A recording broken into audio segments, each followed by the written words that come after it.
Dis-nous, quand cela arrivera-t-il et quel sera le signe de ton avènement et de la fin du monde?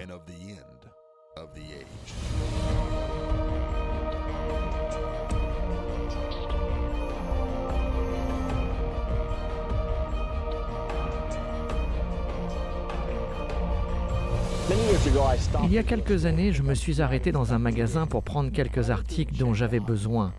Quand je suis passé à la caisse, la jeune femme qui travaillait là a murmuré « Marque de la bête ». Mon total était de $6.66.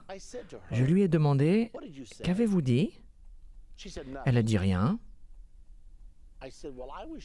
Alors je lui ai dit « J'en suis sûr de vous avoir entendu dire la marque de la bête ». Elle a souri timidement et a répondu « Oui, c'est vrai ». Je lui ai demandé ce qu'elle savait à ce sujet. Elle m'a répondu « Pas beaucoup ». Alors je lui ai dit « Moi, j'en connais pas mal de choses à ce sujet, et si vous désirez en savoir un peu plus, voici ma carte. Appelez-moi quand vous voulez et je vous dirai ce que la Bible dit sur ce sujet important. » Et comme la file d'attente s'allongeait, j'ai dû partir. Mais il est intéressant de voir que peu importe qui vous rencontrez, lorsque vous dites 666, d'un coup, on sait de quoi vous parlez.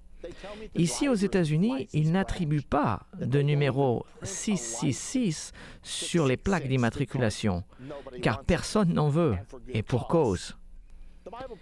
La Bible prophétise un moment où chaque personne sera obligée, par l'Antichrist et son gouvernement mondial, d'avoir un numéro. Et sans ce numéro, vous ne pourrez ni acheter ni vendre. Mais afin d'obtenir votre numéro, vous serez obligé d'adorer ou de prêter serment à l'Antichrist et à son gouvernement mondial. Une autre chose qui est très importante, si vous vous engagez avec l'Antichrist, la Bible dit que vous serez condamné éternellement. Le système prophétisé dans la Bible pour les jours de l'Antichrist, qui sont les jours juste avant l'avènement de Jésus-Christ, ce système n'avait pas pu être installé jusqu'à aujourd'hui. La prophétie date de 2000 ans en arrière, mais la réalisation n'est possible qu'en ce moment. Ce n'est qu'avec l'invention de l'ordinateur, la naissance d'Internet et l'utilisation des cartes de crédit qu'il est devenu possible d'installer un système par lequel chaque personne sur la Terre sera fichée et contrôlée économiquement. Vous le savez aussi bien que moi que c'est maintenant devenu possible. Vous vous êtes déjà tenu devant un distributeur de billets ou avez-vous déjà essayé d'utiliser votre carte de crédit dans une station-service et à l'écran, il est marqué « Transaction échouée ». Que s'est-il passé? Vous devez aller la faire vérifier ou vous n'obtiendrez pas d'essence ou d'argent. Quelle est la cause du problème? Il y a eu peut-être trop d'achats ce jour-là, ou peut-être vous avez dépassé votre découvert, ou il y a peut-être aussi une erreur. Mais il y a une base de données quelque part qui décide si vous pouvez utiliser la carte pour acheter ou pour vendre. Maintenant, la prophétie donnée il y a 2000 ans en arrière nous dit que le jour viendra où nous devrons utiliser un numéro pour pouvoir acheter ou vivre. Cela était absolument incompréhensible avant notre génération. Je me souviens de mes parents. Ils n'avaient même pas de carte de crédit quand j'étais enfant. C'était totalement inconnu. Cela n'existait tout simplement pas. Et néanmoins, cette prophétie est là, dans la Bible. J'ai entendu des prédicateurs prêcher à ce sujet, que le temps viendra où chacun devra avoir une marque ou un numéro pour pouvoir acheter ou vendre. Et nous y sommes. Nous avons un système en place par lequel un numéro peut être attribué à chaque personne et ce numéro est utilisé pour déterminer si nous pouvons, oui ou non, participer dans l'économie. Je vous parle donc d'une base de données qui peut contrôler le monde. Laissez-moi vous dire ceci.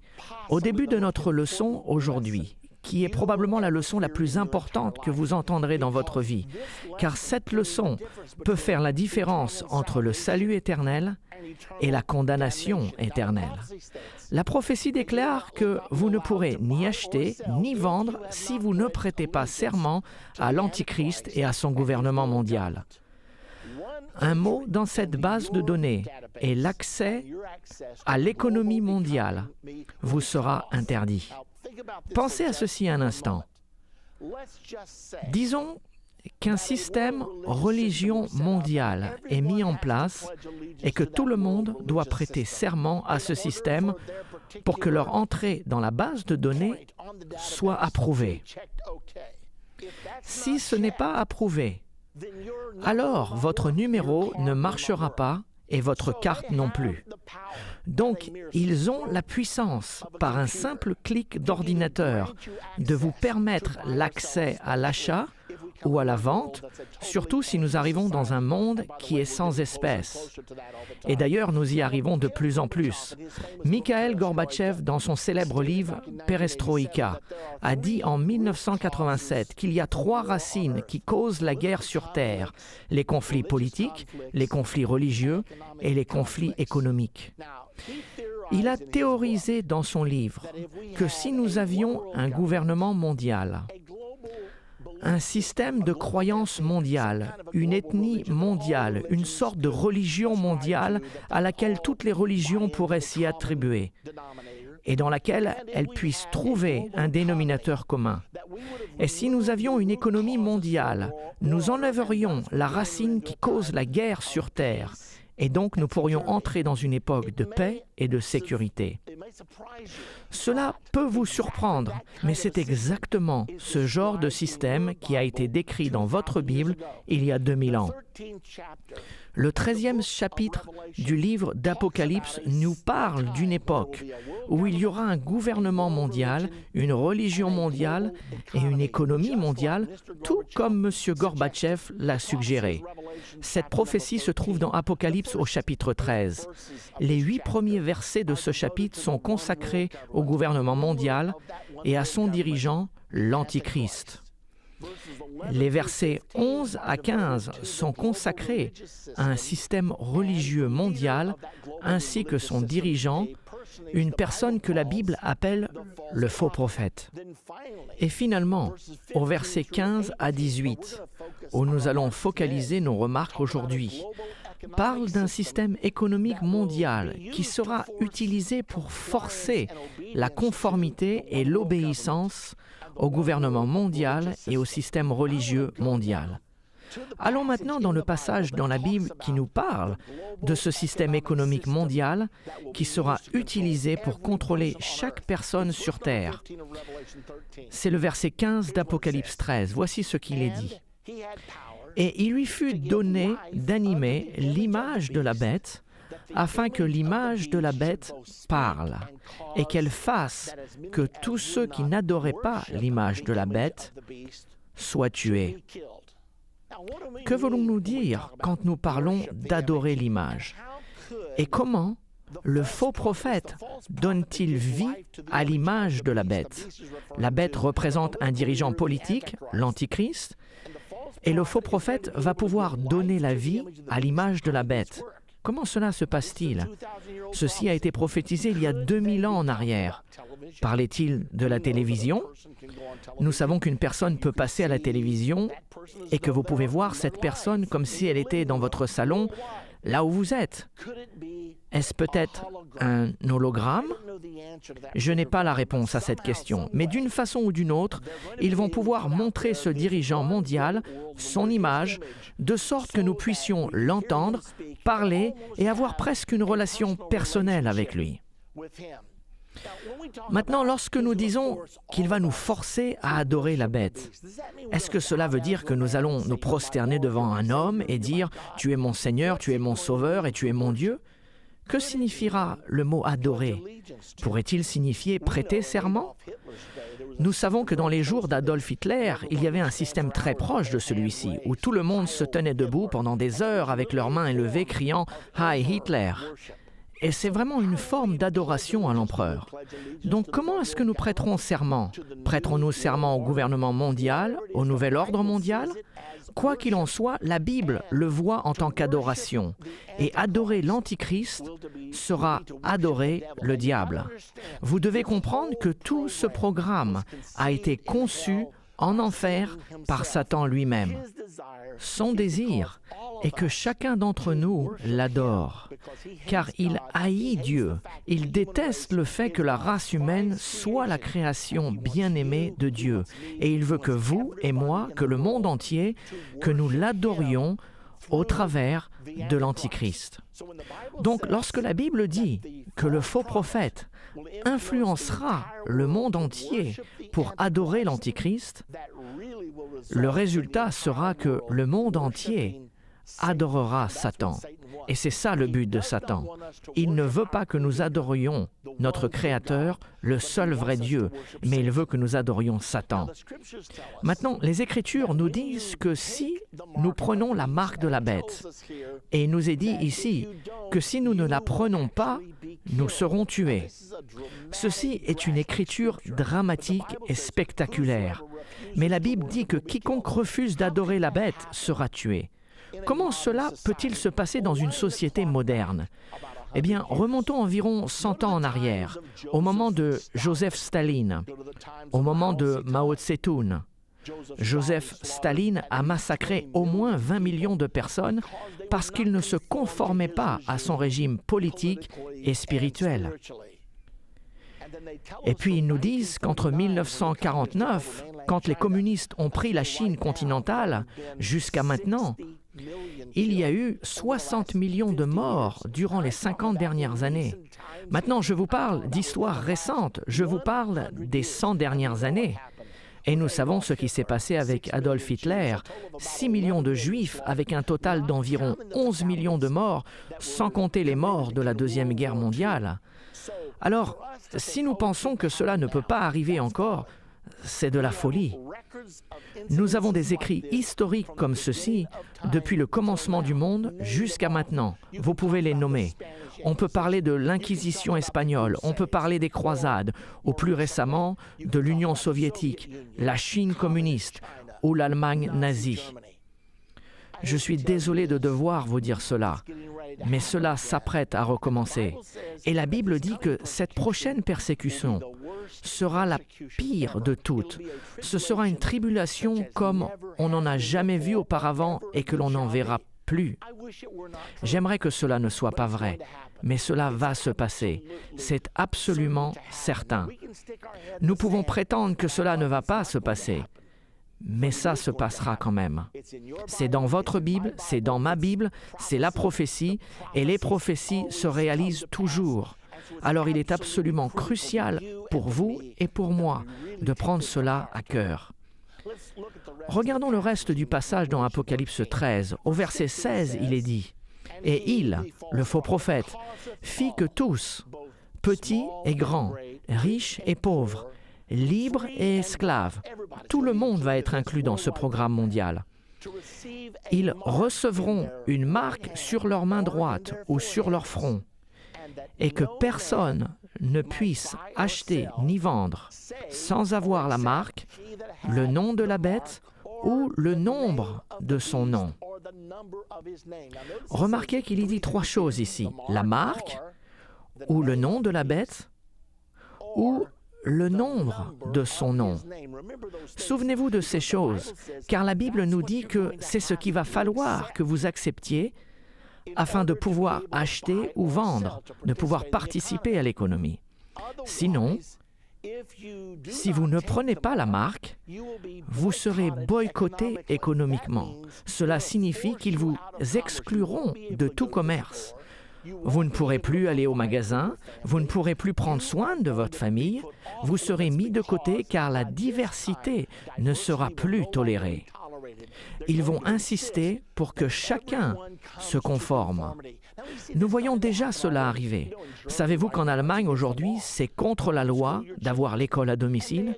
Et ils expliquent qu'ils ne veulent pas une société parallèle. Nous voulons que tout le monde pense de la même façon, nous voulons que tout le monde ait les mêmes valeurs, que tout le monde ait les mêmes cultures. Et cela recommence déjà, et ce n'est pas qu'en Allemagne. Il y a d'autres endroits en Europe aujourd'hui qui commencent à faire des lois contre l'école à domicile, car ils veulent que vous pensiez comme l'État veut que vous pensiez. Et devinez quoi? Cet esprit va traverser toute l'Europe, et c'est l'Europe qui servira de base de pouvoir à l'Antichrist. Nous pouvons donc voir ces choses se reproduire de nouveau. Maintenant, la communauté mondiale utilise déjà des sanctions pour forcer l'obéissance. Parfois, en lisant ces prophéties, nous nous disons que cela ne pourra jamais se passer. Mais le fait est que cela se passe déjà en ce moment. Toute nation qui n'est pas conforme au décret du Conseil de sécurité des Nations Unies est sanctionnée. C'était d'abord l'Irak avec Saddam Hussein. Plus récemment, nous avons passé plusieurs niveaux de sanctions contre l'Iran. Et vous êtes très au courant de tout cela. C'est constamment dans nos journaux. Cependant, cette prophétie ne s'applique pas seulement à un niveau national. Nous parlons d'une prophétie qui dit que les sanctions seront à un niveau individuel et qu'ils seront bientôt imposés sur les gens. Et vous le savez aussi bien que moi qu'il n'a jamais été aussi possible de donner des sanctions individuelles jusqu'à présent. Aujourd'hui, la technologie existe de sorte que l'on puisse vous exclure. Nous n'avons pas encore une société sans espèces, mais il y a des lois mises en place qui vous obligent à avoir une carte d'identité nationale ou bien vous ne pouvez pas travailler. Si vous ne pouvez pas avoir un travail, comment pouvez-vous acheter ou vendre? Vous ne gagnez pas d'argent. Nous voyons déjà donc les lois se diriger vers la prophétie écrite il y a 2000 ans en arrière, qui n'a jamais pu être accomplie auparavant, mais qui peut l'être maintenant avec l'émergence des nouvelles technologies. Vous savez aussi bien que moi que vous pouvez acheter presque tout si vous avez une carte de crédit avec un numéro valide. Vous pouvez acheter des choses par téléphone à Hong Kong, à Singapour, partout dans le monde. Mais si vous n'avez pas ce numéro, vous ne pouvez pas faire d'affaires dans le monde du commerce international. Donc, lorsque nous parlons au sujet de cette marque, est-ce que cette marque sera une marque visible? Est-ce que le 666 sera appliqué sur votre main ou sur votre front? Ou sera-t-elle invisible? Je ne peux pas vous certifier si elle sera visible ou invisible. Mais je crois définitivement que ce sera une marque physique. Et voici pourquoi je crois cela. Car vous devrez avoir quelque chose qui vous permet d'acheter ou de vendre. Nous savons aujourd'hui, quand vous faites faire une carte d'identité, ils aiment prendre vos empreintes digitales ou scanner l'intérieur de votre œil. Et c'est un peu déconcertant, car la prophétie dit que la marque sera sur votre main ou votre front. Eh bien, mes empreintes digitales sont sur ma main et mon iris, ma rétine, que les machines scannent, est dans mon front. Est-ce que cela pourrait correspondre à la prophétie ou parle-t-elle juste d'une carte d'identité nationale, car vous pouvez tenir votre carte d'identité dans votre main ou vous pouvez mémoriser votre numéro dans votre tête? Je n'ai pas la réponse à cela aujourd'hui. Tout ce que je peux vous dire, c'est que ce temps arrive et qu'il arrive bientôt. La technologie est en train d'être installée. Et regardons le reste du passage au verset 18. C'est ici la sagesse. Que celui qui a de l'intelligence calcule le nombre de la bête, car c'est un nombre d'hommes et son nom est 666. 666. Maintenant, ce verset nous dit que cela est le numéro d'un homme. Qu'est-ce que cela veut dire? Se pourrait-il que ce soit le numéro de sécurité sociale de l'Antichrist? Ou est-ce que l'on peut calculer le nom d'un homme et l'interpréter pour arriver d'une certaine façon à 666? Remarquez que le passage dit que celui qui a de l'intelligence calcule le nombre de la bête. Et notez au verset 17 que c'est le nombre de son nom. Donc d'une certaine façon, le nom de l'Antichrist ou de son gouvernement mondial sera un calcul de 666. Laissez-moi vous donner quelques exemples qui pourront vous aider à imaginer comment cela pourrait être. Vous savez, lorsque Ronald Reagan était président, il y avait des gens qui ont dit « Attendez une minute, son nom est Ronald Wilson Reagan. 6 lettres pour Ronald, 6 lettres pour Wilson, 6 lettres pour Reagan. Reagan, pourrait-il être l'Antichrist ?» Évidemment que non, puisqu'il est maintenant mort. Il y a une inscription dans la couronne du pape. Et cette inscription est en latin et elle dit « Vicarius Filii Dei ». En latin, cela veut dire « vicaire » du Fils de Dieu, « Filii » c'est « fils » et « Dei » c'est « Dieu ». Vicaire ou représentant du Fils de Dieu, car c'est ce que croient les catholiques. Ils croient que le pape prend la place de Jésus-Christ sur la terre aujourd'hui. Maintenant, si vous prenez les lettres de Vicarius Filii Dei, qui représentent des chiffres romains, elles ont une valeur numérique et il est intéressant de voir ce qui se passe quand vous les additionnez. Un V est égal à 5, un I à 1, un C à 100, un I à 1. Maintenant, le U est inscrit sur la couronne comme un V. Vous l'avez probablement déjà vu dans une bibliothèque municipale. La lettre U est désignée comme un V. Pour une certaine raison, c'est de cette façon qu'il est inscrit. Donc, si nous laissons le U être égal à 5, puis le I dans le mot Filii égal à 1, encore 2 I dans le mot Filii, c'est 2 points de plus. Le D est 500 et le I dans DI est 1. Additionnez ces nombres ensemble, vous le devinez, 666.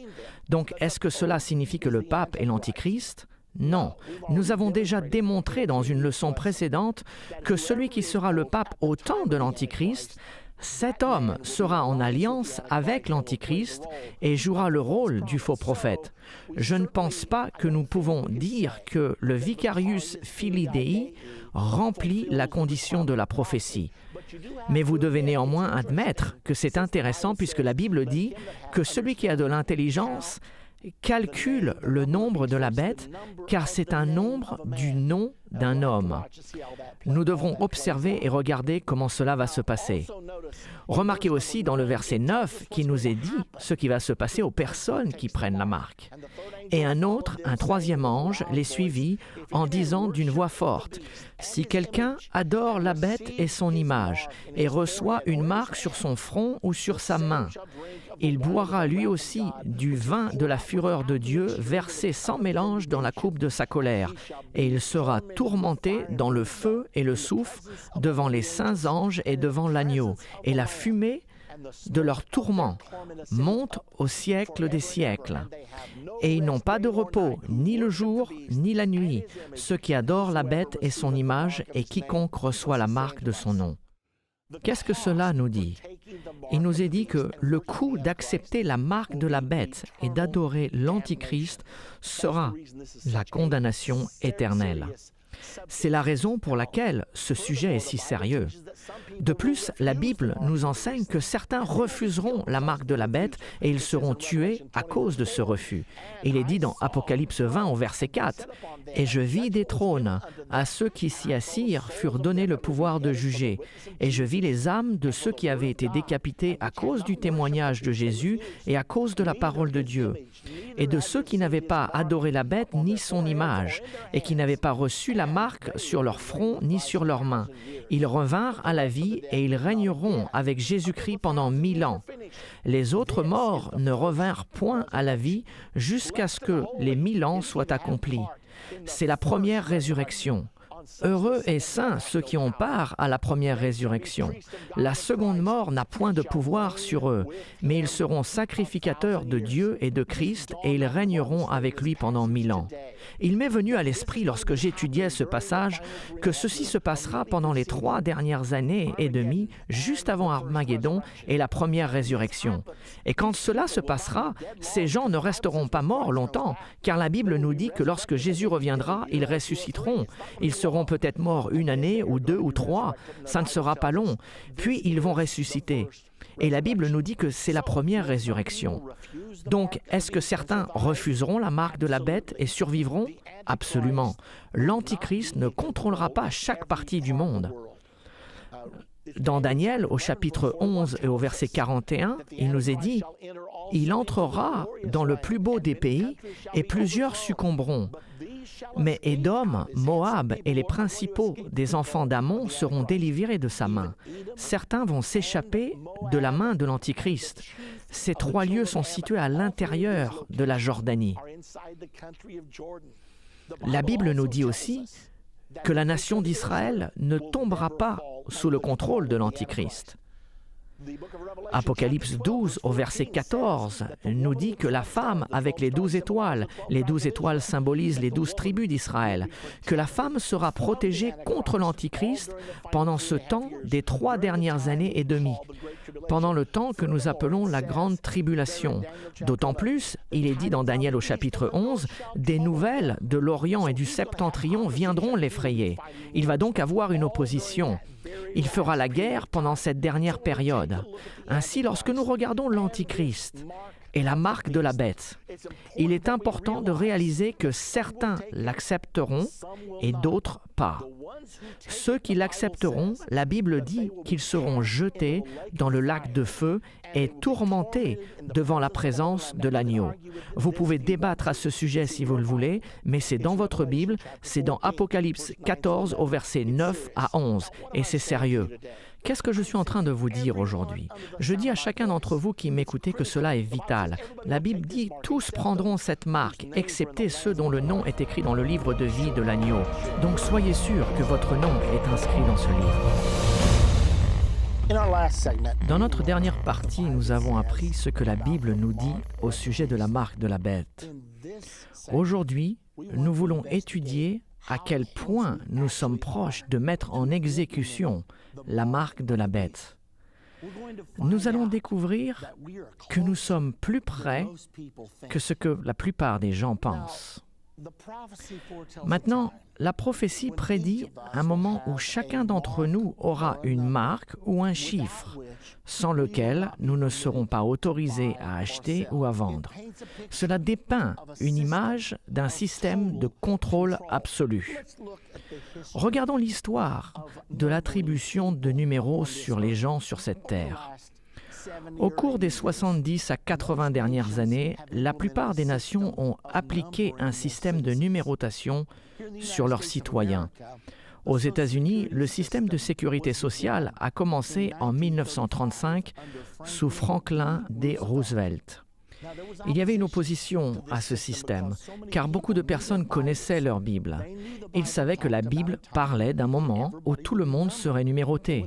Et lorsque le gouvernement a commencé à parler de donner des numéros à chacun d'entre nous, il y a eu une grande opposition à ce sujet.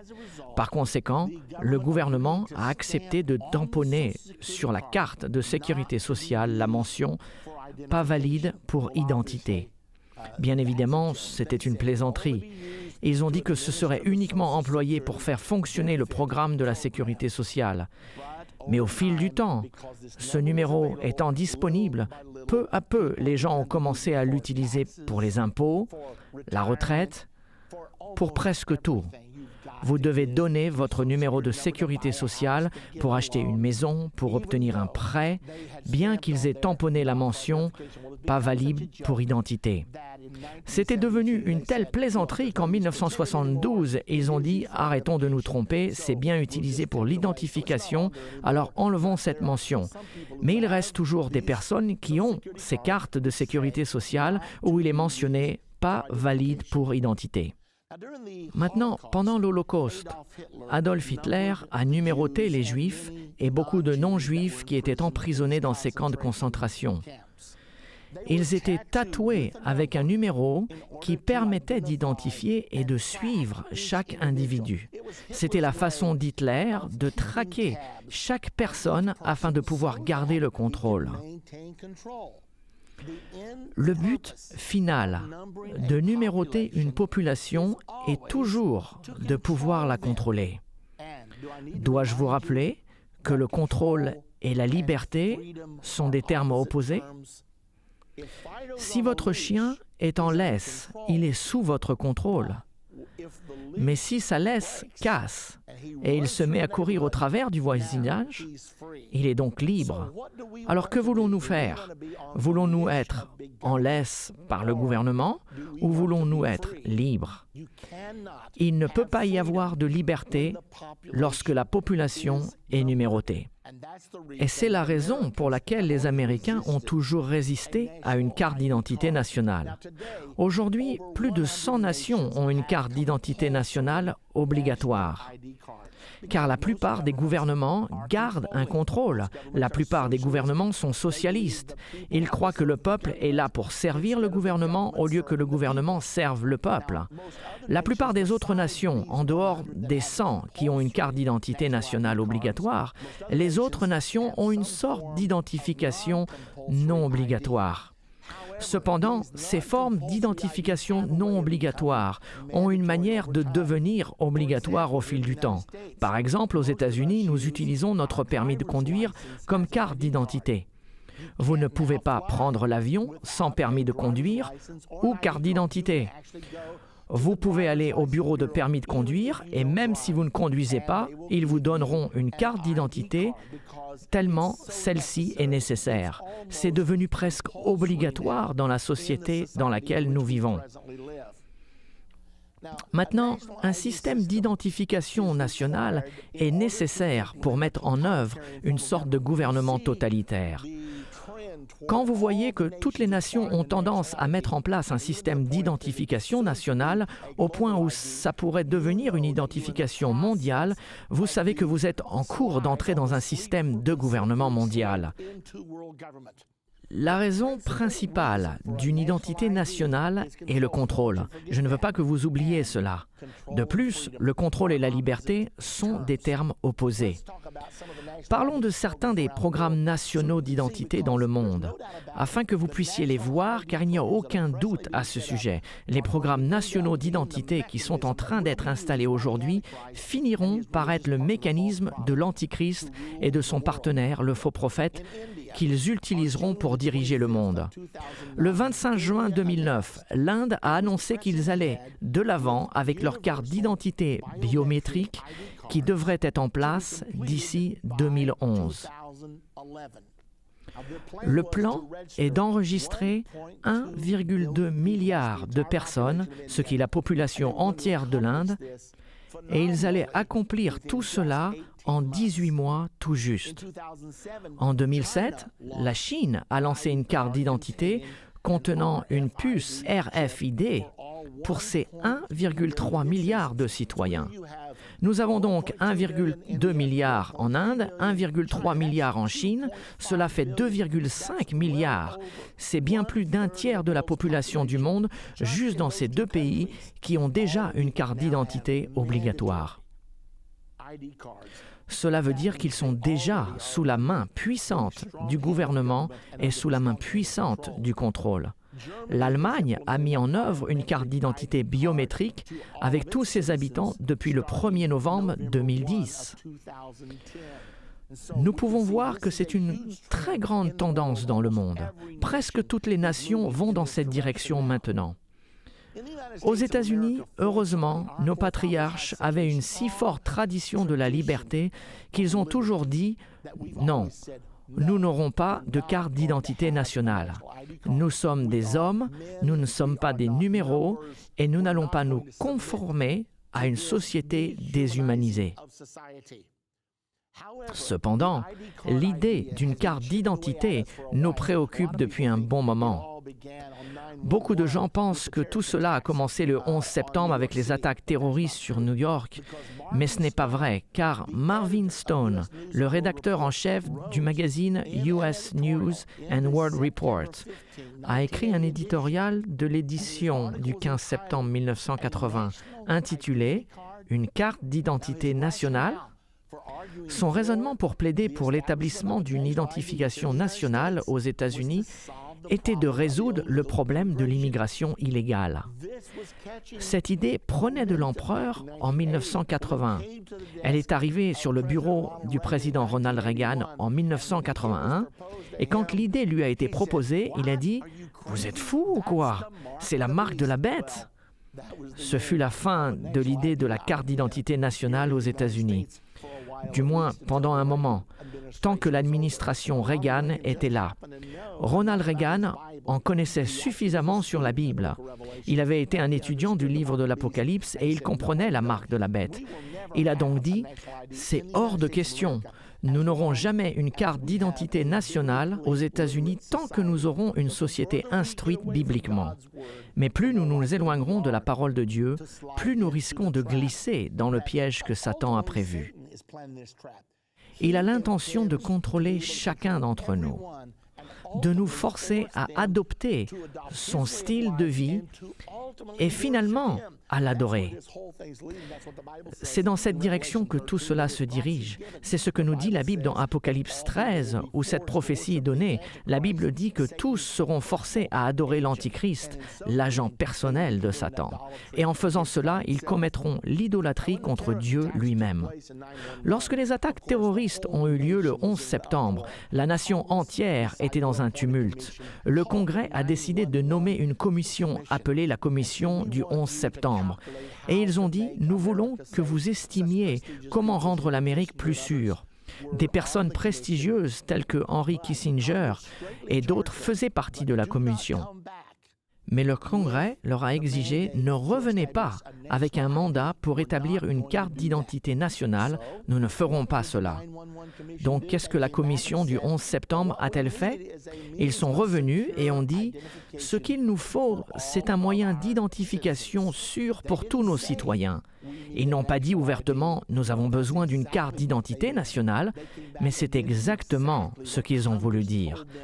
Ils sont revenus et ont fait exactement ce que le Congrès leur avait demandé de ne pas faire. Le résultat était que le Real ID Act a été adopté. Premièrement, dans la Chambre des députés, sans trop de fanfare, la plupart des gens n'ont même pas su que cet acte était en pourparlers jusqu'au moment où il a été voté. Mais quand cela est passé aux infos, il y a eu immédiatement une opposition. Le Real ID Act nécessite que vous rapportiez l'original de votre acte de naissance au bureau de permis de conduire, ainsi que l'original de votre carte de sécurité sociale, un justificatif de domicile et une photo numérique, car la communauté internationale compte utiliser cette reconnaissance, cette technologie de reconnaissance faciale, pour pouvoir établir une identification mondiale. C'est donc l'une des choses qu'ils ont mis dans le Real ID Act. Toutes ces informations devaient être placées dans une base de données pour partager avec tous les autres États. Ainsi, si vous recevez votre permis de conduire au Texas ou dans l'Indiana, ils mettent toutes vos informations dans cette base de données, mais cette base de données est reliée à toutes les autres bases de données des 49 autres États. Ainsi, nous ne pouvons pas avoir 2 ou 3 permis de conduire différents. C'était ça l'idée. Mais en faisant cela, ils ont créé une identification nationale. Car s'il y a une base de données à laquelle tous les États ont accès, le gouvernement fédéral peut également y accéder et ils peuvent ainsi vous contrôler avec cette carte. Par exemple, si l'on vous a refusé un permis dans l'Indiana, vous ne pouvez pas en obtenir un au Texas ou en Californie. Et puisque vous ne pouvez pas avoir votre carte d'identité, vous ne pourrez donc pas prendre l'avion, vous ne pourrez pas entrer dans un bâtiment fédéral, vous ne pourrez pas conduire, vous ne pourrez pas ouvrir un compte en banque et vous ne pourrez donc pas travailler. Et c'est là où ça devient sérieux. Une fois qu'un système est mis en place d'une façon où vous ne pouvez pas travailler, qu'est-ce que cela veut dire? Ça veut dire que vous ne pouvez ni acheter ni vendre. Vous n'avez pas de travail, vous n'avez donc pas d'argent, ça veut dire que vous ne pouvez ni acheter ni vendre. La prophétie dans Apocalypse 13, au verset 16-17, nous dit qu'un système va être mis en place où chaque personne devra avoir une marque ou un numéro. Et sans celui-ci, ils ne pourront ni vendre ni acheter. Nous arrivons très près de ce précipice qui a été prophétisé il y a environ 2000 ans en arrière et qui ne peut s'accomplir que maintenant. Dès que cela a été connu, les gens qui tenaient à leur liberté se sont élevés contre le Sénat. Cette loi était maintenant au Sénat, mais beaucoup s'y sont opposés. Ici, au ministère End Time, nous avons même publié un magazine entier consacré à cette carte d'identité. ainsi que les raisons pour lesquelles nous ne devrions pas l'avoir, et que cela était bien une carte d'identité nationale. Et vous savez, les gens qui poussent cette idée pourraient vous regarder droit dans les yeux et vous dire « Ce n'est pas une carte d'identité nationale ». Et nous avons dit « N'est-ce pas une carte d'identité ?» Oui. Est-ce que ça va devenir national ? Eh bien oui. Donc c'est une carte d'identité nationale. Mais les gens qui voulaient ceci ne cherchaient pas à être honnêtes. Ils voulaient tout simplement passer à l'étape suivante où notre grand gouvernement pourrait devenir encore plus grand car ils pensent savoir ce qui est le mieux pour votre vie et pour la mienne. Ils ont oublié ce qu'est la vraie liberté. Ils ne croient plus à la liberté, ils croient que l'homme est mauvais par nature et que vous êtes donc coupable jusqu'au moment où vous êtes trouvé innocente. Et c'est pour cela qu'il faut garder la trace et suivre tout le monde partout, tout le temps.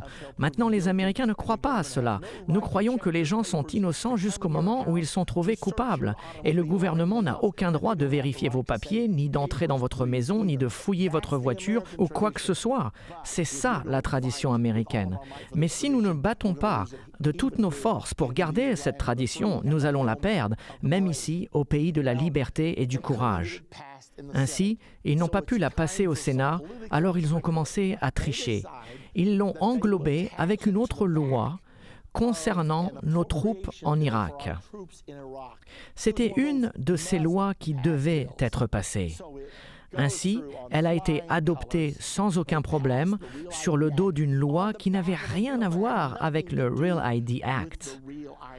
Cela s'est passé le 10 mai 2005. Le président George W. Bush a signé cette loi le jour suivant, le 11 mai 2005. Et cette loi disait qu'elle devrait être mise en place au mois de mai 2008. Ils ont donné un créneau de 3 ans pour que tout le monde s'y habitue, pour que tous les États délivrent des permis de conduire conformes à cette carte d'identité, pour que les permis aient certaines caractéristiques afin qu'ils soient considérés comme sécurisés. Ainsi, elle peut être utilisée pour embarquer dans un avion. Personne ne s'est arrêté en disant « Attendez une minute, la plupart des terroristes du 11 septembre avaient une carte d'identité valide. Ils ont pu monter dans les avions avec celle-ci. Personne n'a pensé à cela. Ils auraient dû, mais ils ne l'ont pas fait, car ils n'étaient pas concernés par la sécurité, mais plutôt par ramener un niveau de contrôle, ramenant l'Amérique vers le socialisme. » Donc, les États se sont aperçus de ce qui était en train de se passer et ils ont donc voté des lois contre cette carte d'identité, car le gouvernement américain avait pris en otage les bureaux d'État délivrant les permis. Il n'avait aucun droit à faire cela. Cette autorité n'était pas donnée au gouvernement américain et les États ont donc commencé à passer des lois contre cela. Et très rapidement, 25 des 50 États des États-Unis ont passé des lois ou des résolutions contre l'instauration de ces cartes. Certains croient que cette carte d'identité est morte. Cependant, les législateurs n'ont pas abandonné, car en 2007, certains ont essayé de voter une loi sur l'immigration. Et ils ont dit « Nous avons besoin d'une carte d'identité obligatoire afin de pouvoir réguler l'immigration. Cela fait 230 ans que nous régulons l'immigration en renforçant nos frontières, mais les gens ne veulent plus faire cela, car nous ne voulons pas vraiment perdre notre main-d'œuvre étrangère. Nous avons besoin de cette main-d'œuvre pour faire tourner la machine du travail.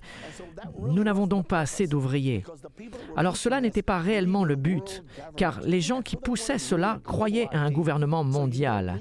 Ils voulaient une carte d'identité mondiale, donc à quoi bon les frontières ? Nous avons aujourd'hui des menottes électroniques que nous pouvons mettre sur les gens et une fois qu'une personne a cette carte d'identité et que cette carte est utilisée pour réserver une chambre d'hôtel, acheter des choses, pouvoir travailler, elle est donc utilisée comme une identification. Et dès que cela se produit, vous pouvez commencer à établir des pistes et surveiller l'activité de chacun. Cela devient une forme de contrôle. Et la Bible nous dit qu'à la fin, ils contrôleront même ce que vous croyez politiquement et ce que vous croyez spirituellement. Vous vous dites, je ne pense pas que cela va se passer. Avez-vous oublié ce qui s'est passé avec Joseph Staline? Je lisais récemment au sujet de son massacre de plus de 20 à 30 30 millions de personnes. Certains pensent que cela a été jusqu'à 60 millions de personnes tuées car ils étaient des dissidents politiques ou ils avaient des croyances religieuses que Staline ne tolérait pas. La même chose s'est passée en Chine sous Mao Tse-tung, la révolution culturelle. La même chose s'est déjà produite. Et si nous pensons que cela ne peut pas se reproduire ici, nous sommes insensés. Nous n'étudions pas assez nos livres d'histoire. Si nous acceptons un jour ce niveau de contrôle, alors ce contrôle sera utilisé contre nous. C'est la raison pour laquelle nous ne pouvons pas nous permettre de perdre ce combat. Eh bien, la loi sur l'immigration demande une carte d'identité biométrique. Elle établit une base de données nationale. Si vous n'êtes pas dans cette base de données nationale, vous ne pouvez pas travailler. Les employeurs prendront votre carte et la scanneront. Celle-ci se connectera à la base de données nationale sous le contrôle de la sécurité nationale, du service des impôts, de la sécurité sociale. Et si vous n'êtes pas approuvé, vous ne pouvez pas être embauché. Cela devient illégal et l'employeur sera assujetti à des amendes et pourra être passible de prison si votre nom n'est pas dans la base de données. Maintenant, la raison pour laquelle cela est si important, c'est qu'une fois cette base de données établie, le gouvernement peut mettre n'importe quelle stipulation sur cette base de données. Bien évidemment, pas de travail, pas d'achat, pas de vente. Ensuite, ils ont continué en créant une chose appelée E-Verify, une vérification électronique. Aujourd'hui, toute société ayant un contrat avec le gouvernement sont obligées d'utiliser la technologie E-Verify sur chaque personne qu'ils embauchent. Cela a commencé depuis le 8 septembre 2009. Ils disent que ce n'est pas obligatoire, mais c'est obligatoire pour ceux qui font des affaires avec le gouvernement américain. Ceci est une autre manière que le gouvernement essaye d'appliquer afin de faire passer cette fameuse carte d'identité nationale. Donc, encore une fois, nous devons nous poser cette question. Pourquoi le gouvernement est-il si déterminé à mettre en place une carte d'identité nationale? Contrôle, contrôle, contrôle. Ils veulent contrôler si vous plantez un arbre devant ou derrière votre maison. Ils veulent contrôler exactement comment vous construisez votre maison. Le niveau de contrôle dans ce pays et dans le monde est devenu absolument suffocant. Et c'est pour cette raison qu'ils poussent si fort vers cette carte d'identité nationale. Mais voici la prochaine grande question. Sommes-nous réellement en train d'aller vers une identification mondiale? L'Organisation de l'aviation civile internationale, qui est la filiale des Nations Unies, désignée pour surveiller les voyages internationaux. Et l'acronyme pour cette organisation est l'OACI. En avril 2010, 170 nations étaient membres de l'OACI et ont commencé à fournir des passeports totalement conformes aux conditions de cette organisation. Alors, qu'est-ce qui se passe? Cela signifie que le passeport est une identification mondiale et vous ne pouvez pas voyager sans lui. Si vous essayez, vous arriverez à la frontière et ils vous renverront à la maison. Désolé, nous ne pouvons pas vous accepter. Donc, ce système d'identification mondiale est maintenant appliqué sur nous au travers des Nations Unies et avec la coopération de tous les pays du monde. Ces conditions incluent une puce RFID. Tous les passeports américains ont aujourd'hui une puce RFID qui peut être lue avec un récepteur radio pendant que vous marchez. Et ils doivent aussi avoir une photo numérique car l'OACI a déterminé que la reconnaissance faciale est la technologie qui sera employée pour l'identification biométrique. Qu'est-ce que cela veut dire? Ça veut dire que si vous êtes dans un aéroport, avec une photo de votre visage, ils savent exactement où vous êtes à tout moment. Donc, quel est le problème? Si vous n'avez rien fait de mal, quel est le problème? Eh bien, demandez à Adolf Hitler. Demandez aux Juifs qui ont vécu sous son régime cruel. Tout ce qu'il faut, c'est que la mauvaise personne prenne le pouvoir. Et ce qui était désigné à faire le bien devient si terrible, si horrible. Et voilà la raison pour laquelle nous allons dans la mauvaise direction en ce moment. Le responsable des visiteurs aux États-Unis a dit ouvertement qu'il voulait une carte d'identité mondiale. Cet homme s'appelle Jim Williams. Il est le directeur du programme gouvernemental US Visit aux États-Unis dans le département de la sécurité nationale. Il a dit qu'il voulait joindre les départements régionaux de sécurité afin de pouvoir développer un système d'identification mondial. L'histoire continue encore et encore. Donc entrons-nous dans une société sans espèces? Certainement. Bangkok, en Thaïlande, a passé le pas vers une société sans espèces. C'est alors que le système numérique va réellement prendre place, comme la Bible nous le dit. Sydney, en Australie, le 27 juillet 2010, le PR Newswire a dit « Le système de cartes intelligentes de Bangkok a trouvé un composant majeur dans le développement de leur vision de ramener Bangkok dans une société sans liquide, annonçant un centre de vérification pour les petits paiements de leurs cartes intelligentes. » Au Nigeria, ils sont équipés pour recevoir une société sans espèces. Selon un article du e-Money News du 8 août 2010, le Nigeria est prêt à prendre un grand pas pour devenir une société sans liquide après avoir mis un nouveau système bancaire téléphonique mobile. Cette plateforme permet aux utilisateurs d'effectuer des transactions bancaires depuis leur téléphone mobile par le biais d'une carte spéciale. Il peut être utilisé avec n'importe quel téléphone portable, n'importe où, à n'importe quelle heure, sur n'importe quel réseau, avec toutes les banques, par tous les individus. Les Irlandais se dirigent vers un système bancaire sans espèces.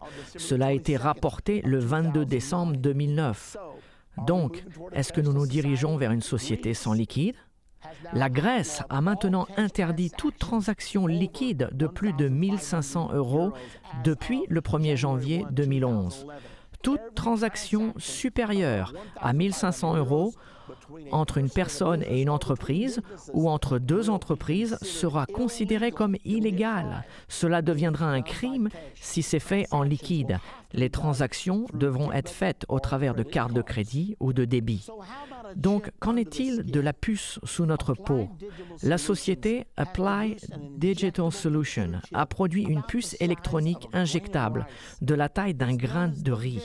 Elle est connue sous le nom VeriChip. Cette technologie est utilisée sur des animaux depuis plusieurs années. Et vous savez cela.